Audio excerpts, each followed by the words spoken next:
Hindi pa rin mamatay-matay ang kumakalat na chikang hiwalay na raw ang celebrity couple na sina Derek Ramsey at Ellen Adarna.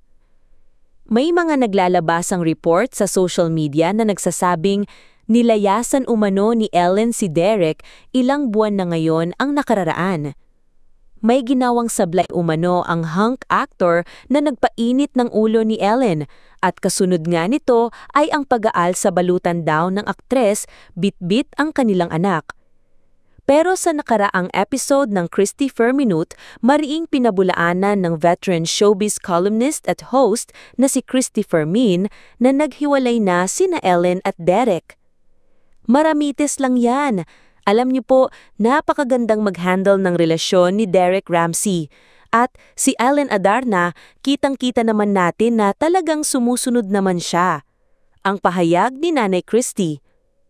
Dagdag pa niya, nag-check-in lang sa hotel na mag-isa? Hiwalay na? Nag-post lang si Derek na kapag yakap kita, sabi kay Lily, humihinto ang ikot ng mundo. Ano ba yan, nakakaloka?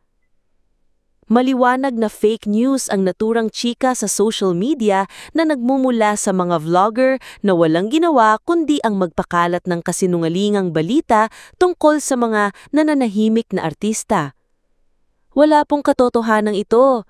Hindi po totoo tong mga kwentong lumalaganap na ito. Maayos sila. Yun lang. Anya pa. Habang isinusulat ang balitang ito, wala pang inilalabas na reaksyon sina Derek at Ellen tungkol sa issue ng hiwalayan.